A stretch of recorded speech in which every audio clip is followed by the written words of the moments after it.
Hey everyone, and welcome back to another King Arthur Legends Rise video. So in today's video, guys, we are going to be going over the best heroes to use in the Frozen Plain dungeon.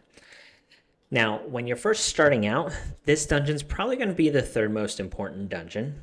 Plane of Beasts being the most important, then Burning Land to get your golden experience to level up your heroes to level 60 with those orbs. And then after that, you're going to have your main team, right? You're going to have probably 7 or 8 level 60 heroes. And at that point, you're just going to be focusing on leveling up some of those heroes and advancing all of the different ways to advance them to eventually scale them up into different dungeons. I really think that's the most efficient way to play.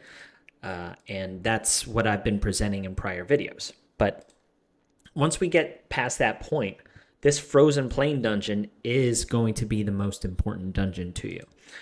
The reason being is I mentioned in one of my videos, like on how to efficiently level your account, the two biggest ways to increase the combat power or the stats of your heroes is leveling them up from 0 to 60 and then leveling their relics from 0 to 60. It's the biggest boost to their statistics, and that's why Aldri ends up becoming the most important dungeon, because as you see here, I have a bunch of level 60s. There's not a whole lot that I need to level up right now that would help my account. I just need to make my current roster stronger, whether that's through, increasing their passives, leveling up their relics. Some of the other things is like awakening them, awakening their relics. All of those things are going to just keep pushing the heroes that I use that are going to be good in the different areas of the game just stronger. So, with that being said, I do want to talk about some of the best heroes that you can possibly use in this dungeon, and then some sample teams. Now, as you see here, I think I'm like day 21 in this game. What day am I at? Oh, no, I am almost on day 25. So day 24, and I am farming stage 7 at a pretty fast pace. I haven't even tried 8.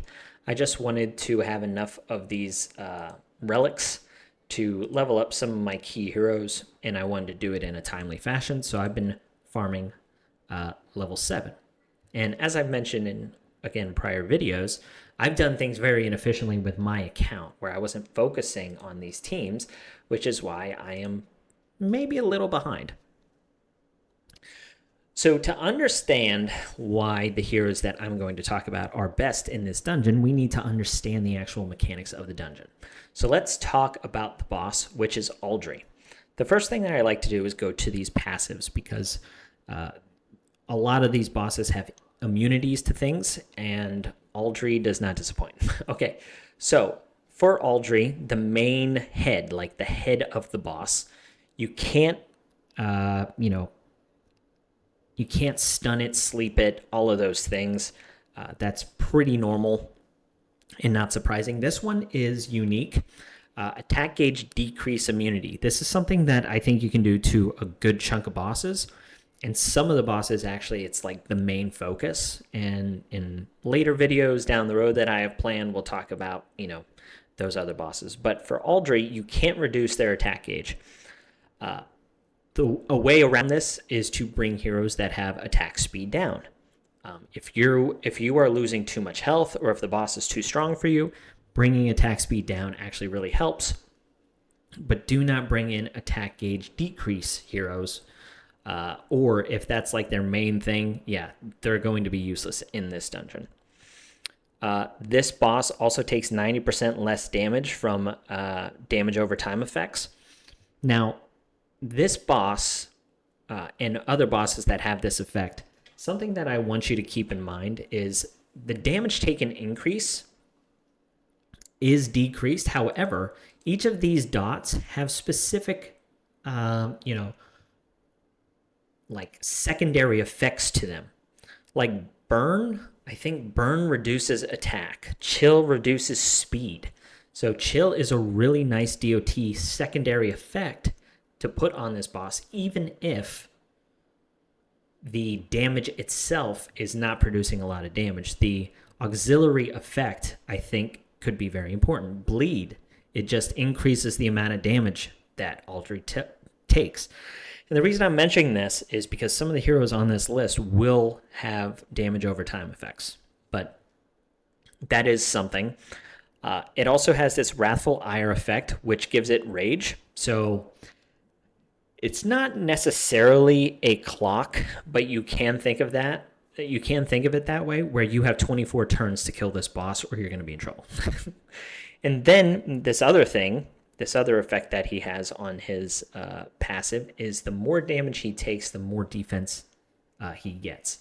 So this plays into effect a couple ways. One, this boss has dual multipliers, so he scales off of attack and defense.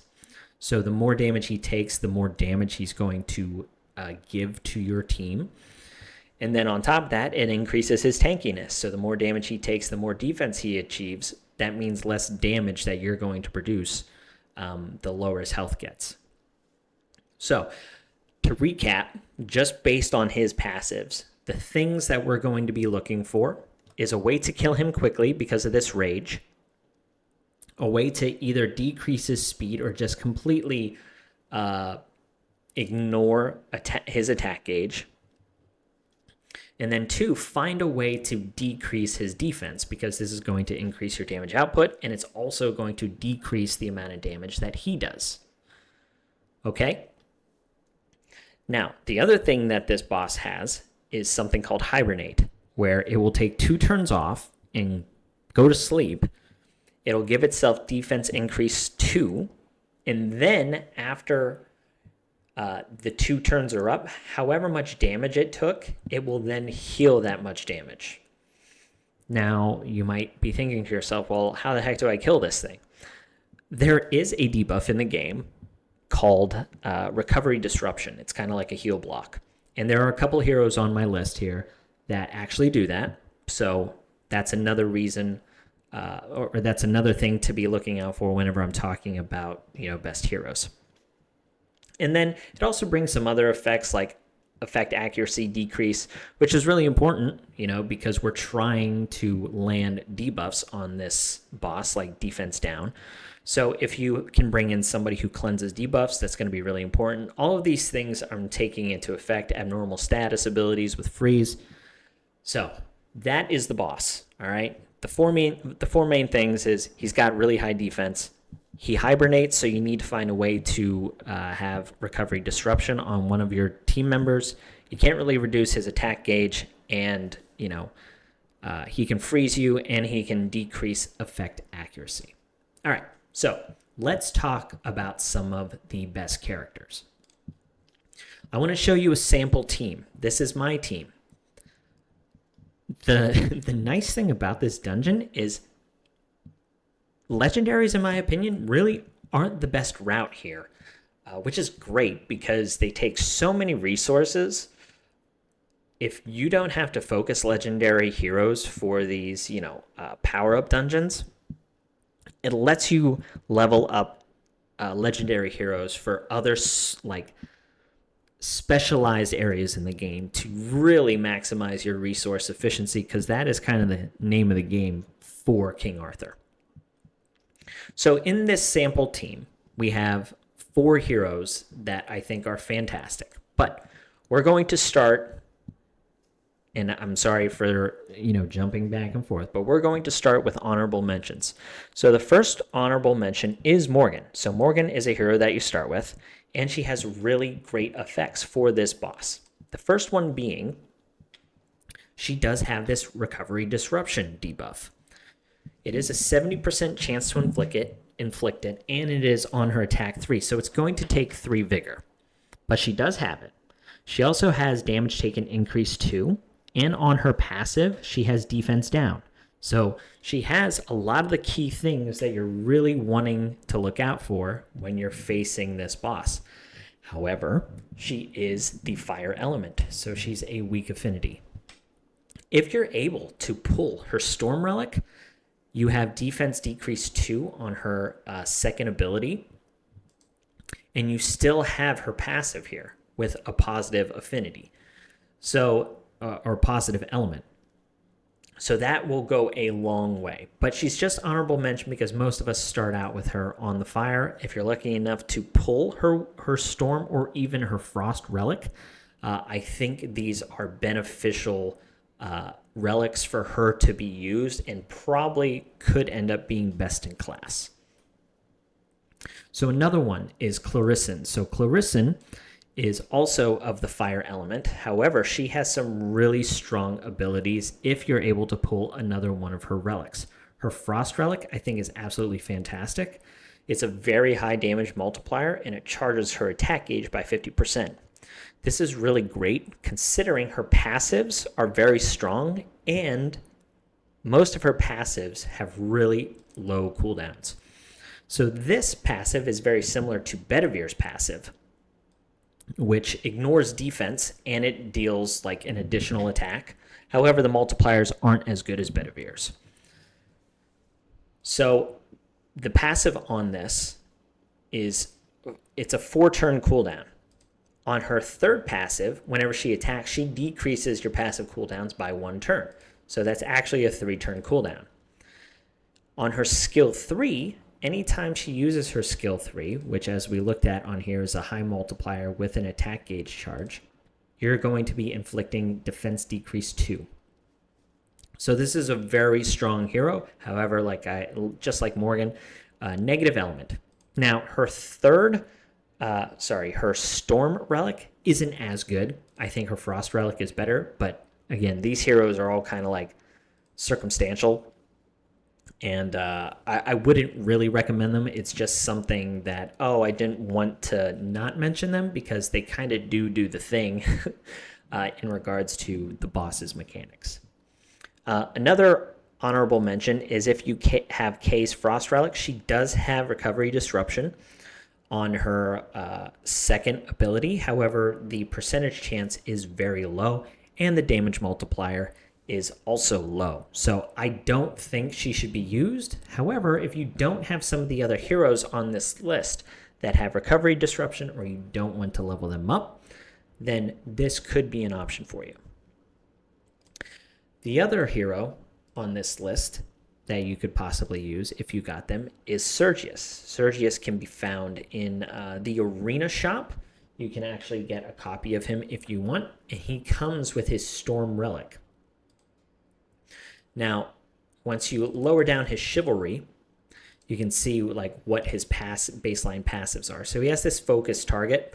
This is actually a pretty good ability because it allows the boss, whenever you hit it, to lose a buff. So the boss will actually lose its defense increase buff, which will kind of help you do a little bit more damage. But I really don't think he's best in class. He does have a lot of really cool other things, like he recharges the attack gauge of all of your allies. He's a very strong champion, but I don't believe he's best in class in this dungeon. But I did want to mention him. And then the last honorable mention for me is Bedivere. So Bedivere is just, the best damage dealer in the entire game. He is a neutral element affinity to the boss, so if you have him, you can certainly use him. I still find the rares that I have to be a little bit better because all of these rares have a role where Bedivere will just have damage dealing rolls, and I just don't have enough efficiency in my other heroes to include Bedivere. All right, with all of that out of the way, now let's actually jump into our list. All right, so first on our list is Kay. Kay is an excellent damage dealer. Her second ability to give herself critical strike rate increase 2 for 2 turns and then also crit damage with a pretty decent multiplier is great for this boss. All of us are going to have her. Most of us are going to be leveling her up and be our first AoE damage dealer. So this is a nice slot in. Yeah, just really great damage. Positive, element to the boss, and she can be your main damage dealer. So Kay, I think, is a really nice, strong pick. Tristan, again, comes in on this list. Like we said, the boss cannot have the attack gauge down on him, so the next best thing is to put attack speed decrease up on the boss to make sure that he's hibernating less, that he's increasing his defense less, dealing more damage to our team. Plus, Tristan has some pretty decent multipliers. Good passives. You know, he might need a chivalry increase like chivalry 1 to really get the best use out of him. But like I said, legendaries, they really aren't the best for this dungeon. So I wouldn't even slot Tristan in unless you just don't have anything else, or if you're really early in the game. So Tristan is our second character. Another character that could be good is Gawain. However, Gawain, I think, would take some kind of manualing, because where Gawain kind of gets most of its use is from this passive, Haze, which changes the weather to day and heat, which ends up giving him boosts to his attack and his defense, which makes him a possible damage dealer. Once the weather is day and heat, then his second ability actually becomes really good, because he has the ability to apply this scorching heat to Aldri, which inflicts defense decrease too. So that's really, really important. But unless you're manualing and you go into your skill 3 and then into skill 2, I just don't think Gawain is worth the hassle, which is a real bummer because I want this hero to be good. And I think he can be good in some areas of the game, but I just don't think here is like a hero that you want to prioritize. Again, unless you already have him built, if you don't want to utilize some of these other people on this list, he could be a possible selection for you just because he does have the defense decrease even on his basic ability. So that's Gawain. Next up, we have Arthur. So Arthur, when you're playing the campaign, you have the ability to get his Storm Relic. And Arthur's third ability on the Storm Relic is amazing. It is a huge multiplier, 218% attack.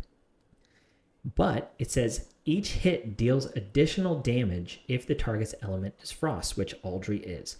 And each hit actually goes up by 32%. So you're actually doing 96% more damage on top of this. And if you actually look at Arthur, like if we go into Arthur, you can see on his Storm Relic, you can level up the damage output by 33% on this. Like, I guarantee this smacks. On top of that, he has this Chivalry 8, which is really amazing. Hits 1 additional time upon a critical strike. Arthur's damage output can be very, very strong. Another thing to note on his Storm Relic is it's a really good support ability too. So you can grant all of your allies attack increase 1 and attack speed increase 2. I have a kind of inkling that Arthur will be one of the main characters in like end-game speed run teams just because of his Storm Relic and the damage multiplier on it. So Arthur comes in on the list as one of the best heroes in this dungeon. Next, we have Urians. This is a guy that I'm really excited to get level 60 and test him in a couple different areas. But his baseline Frost Relic on his second ability has defense decrease 2 with very high multipliers. On top of that, he gives himself defense increase, and if you have him Chivalry 8, which I do, he does get a little bit of his own self-recovery, which is really nice. And he has this ability, Physical Enhancement. When I was talking about him in the Favor Dungeons, I thought this was him doing damage. It's him taking damage. So Physical Enhancement, anytime he's hit, for 2 turns, he'll only take 1 damage. So that's actually pretty cool because it gives time for his passive to kind of cool down and then possibly gain HP. So this character, I think, is really, really cool. I'm excited to use him, but he functions as 2 kind of separate roles where he puts the defense decrease down as well as having a high damage output. So you get kind of a 2-for-1 here with Urians. Next, we have Cormac. Cormac comes in with his baseline Storm Relic. A lot of people talk about his Frost Relic, but his Storm Relic is also pretty good. He has a very high multiplier on his attack 3. He also has some pretty good multipliers on his attack too. And when you're in these higher stages of dungeons, like on stage 7, you'll have 2 of these appendages, these left foot and right foot of the bosses. And when you do, abilities like this second ability, where you have 3 enemies total, or at least 2 additional enemies, I think. The way this reads, it says all enemies, so there should be 3 enemies. I don't know if it works like that, but the multipliers are good. On top of that, he also has a passive that whenever he's hit, or an ally is hit, you can actually heal. So he serves 2 functions there as well. He can be a really strong damage dealer, as well as giving your team a little bit of sustainability. So I think Cormac is one of the better heroes to use in this dungeon as well. Now, from a support role, Turin, I've talked about her a lot. She is great in so many different areas of this game. It's insane. And her Storm Relic is actually really good. So the first thing to note is whenever she has that Chivalry 1, she changes the weather to night and day, which is going to come into play whenever I talk about sample teams. But whenever she changes the weather to night and day, her second ability grants your team effect accuracy increase 2. This kind of counteracts the effect accuracy down from Aldri, as well as giving you a little bit more sustain and decreased defense, and then also healing your team. Turn is absolutely amazing in this dungeon, and she is, part of my main team personally. So I really, really like Turn in this dungeon for these buffs. It's really important. So another great damage dealer in here is Rosier. And I honestly think that this hero could be the best rare. I think if you have the ability to get her chivalry up to 8 by using, these kind of wild cards that they have in the game, these memory stones. I would honestly say, guys, that if you don't summon a lot, like if you're free to play or something, I would use all of these memory stones to get to stage 8 on Rosier. She is used every single area of the game. Every single area. Like, she's that good. So she comes in on this list as well. She's known as kind of a damage over time unit, which is what I was mentioning with Aldri. So she has this AoE, and it inflicts bleed. But if you look here, the damage taken is increased by 2%. And when you have her on her Chivalry 8, she actually gets this Bloody Frenzy buff, which increases the duration of all dot effects. So you can stack bleeds on Aldri and just really increase the amount of damage that the boss takes. Even though he's taking less damage from the bleed itself, but the damage taken helps her and your other damage dealer do more damage. So this AoE ability, I have her on this list because the AoE ability is really great against these right foot and left foot. You can knock these feet out and then just focus on the boss, and you're taking less damage. So Rosier is absolutely fantastic in this dungeon, and she is part of my main team. Next up, we have Sarah. Sarah's good for a couple reasons. One, she has this great passive with buff disruption. This is something that we talked about like in the equipment dungeon when we were going over the new hero. But Aldri puts up that defense increase 3. But if she has buff disruption from this skill 1 on Sarah, then she's not going to be getting the defense increase 3. On top of that, Sarah has a great heal on her second ability, where she also removes debuffs. So if the boss is putting up, the effect accuracy down on you, Sarah's going to be able to remove that while also healing your team. She's a fantastic healer. I haven't needed her. I think if you need to go in with a little more bulk, I might have to use her on stage 8 or stage 9, but right now I was just going for speed. But Sarah could be really, really important to your team. Now, the all-star in this dungeon is certainly Accolon, and Accolon has a lot of things going for him. If you look at his passive, This is an absolutely fantastic passive. It says, when attacking targets inflicted with defense decrease, you have a 100% chance to inflict recovery disruption for 2 turns, and it cannot be resisted. If you get lucky like I did and skill up this second passive, at least, well, actually both of these are really important. The cooldown time to 2 turns and the recovery disruption rate. Oh, sorry, no, this one's wrong. If you can just get this one time to get the cooldown down to 2 turns and make sure that the recovery disruption is up, this is fantastic.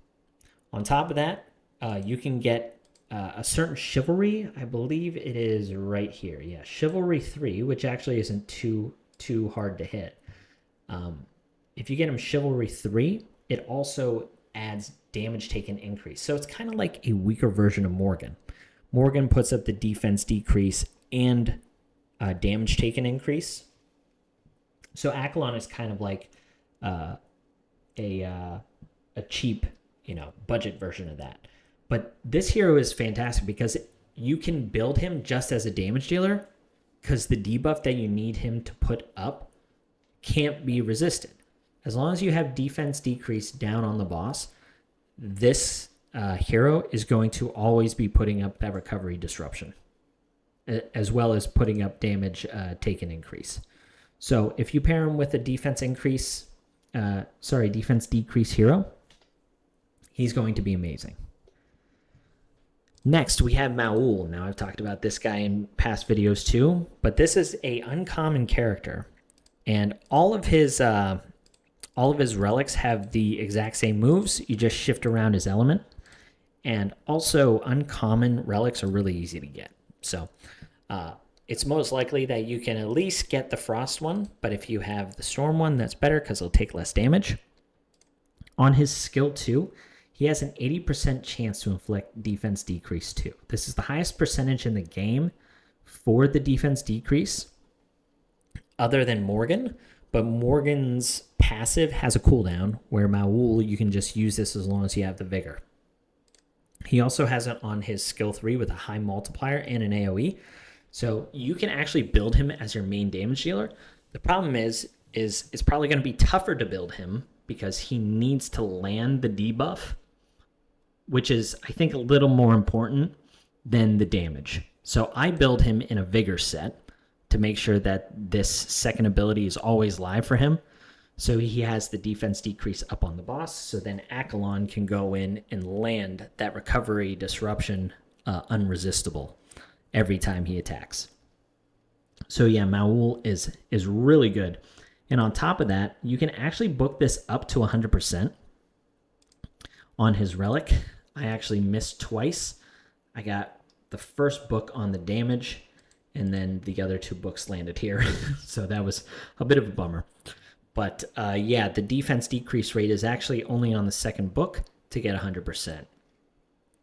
And on top of that, his passives are pretty good. Like, he gives himself stealth, which makes the boss not target him. And he's a little squishier because he's an uncommon. But his second passive, if he lands a crit, he gives himself attack increase 2, and he charges his attack gauge by 30%. So this guy, I don't know why people don't talk about him. He is amazing. I just don't get it. And then the last one on the list is Argus. Now, Argus is kind of your budget Akalon, and he could end up being somebody that is kind of in endgame teams as well. But his whole thing is on his passive. It's whenever he attacks, he has a 100% chance to inflict the recovery disruption. This cooldown can actually book down to 3. It can be reduced down to 3, and you can increase the recovery disruption for 3 turns. So he can be just like Akalon, except by himself, he will always have the recovery disruption up. I've gotten a little unlucky with his skills. Not only the dropping of these talisman, but also where they've gone. They've gone to the wrong skill. If you're smart, though, you can keep him below 20 and then skill this up to get this down to a 3-turn cooldown and to have his recovery disruption up for 3 turns.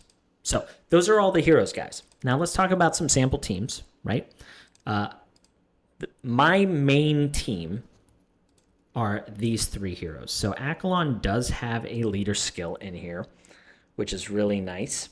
It increases the attack of all of your heroes by 20%. I guess I missed Ralph, but Ralph does have defense down too, but I won't talk about him. Whatever. The video is already too long. So Akalon gives attack up 20%. So here I'm pairing Akalon and Maul. Maul puts up the decreased defense 2. Akalon goes in and lands the recovery disruption, as well as damage taken increase. Rosier's in there to land the bleeds to increase the damage, as well as take out the limbs. And then Turin is in there to give my team some sustain, as well as the effect accuracy. So another team that you can run if you wanted to is you could use someone like Kay as your damage dealer. You can then use Argus as your recovery disruption. You can run someone like Sarah to remove the effect accuracy down to make sure that Argus is landing everything. And then you can run someone like Urion's for the decreased defense. So you have decreased defense 2, damage output, recovery disruption, and heals. You know, something like that. I'm putting together some sample teams. But this is all based on the mechanics of Aldri. So let's actually just do a quick run here. It's about a 3-minute run. I always just target the boss. So that's what we'll do. We'll prioritize attacking the boss. Oh, whoops. I put Sarah in. Wrong team. Sorry. Man. Sorry, it's a 30-minute video, and we're messing up. Okay, not Sarah. Don't need Sarah. We need Rosier. Okay, there we go. Repeat battle. Prioritize attacking the boss. So the turn order that we have here is we have Maul and then Rosier. We want Maul going first because he puts up the decreased defense. So whenever he has the decreased defense up, anytime that Akalon goes in and attacks, he'll be putting up the recovery disruption, and he'll be putting up, we'll see here as soon as he puts it up, he'll be putting up the recovery disruption. So it's down 120%. That's weird that they put a percentage on it. It should just be that they can't heal. So here you see that Rosier is doing a lot of really good damage to the left and the right foot. So there's the recovery disruption for 2 turns. It's because Maul. Okay, so right here you see the increased damage taken and the recovery disruption are on this boss when he's in his hibernation state. So whenever he comes out of it, he's not going to heal. You have the damage taken up from Akalon's passives. It's pretty straightforward. You have Rosier in there for the damage, for the bleeds, to take kind of chunks away with the damage taken, and also to take out the feet. And all Maul's doing is putting up that decreased defense to make Akalon and Rosier hit really hard. You have your Turin in there to give your team a little bit of sustain, make sure that they can live to actually kill the boss, and the rest is history. So we'll speed this up, and yeah, we'll get out of here.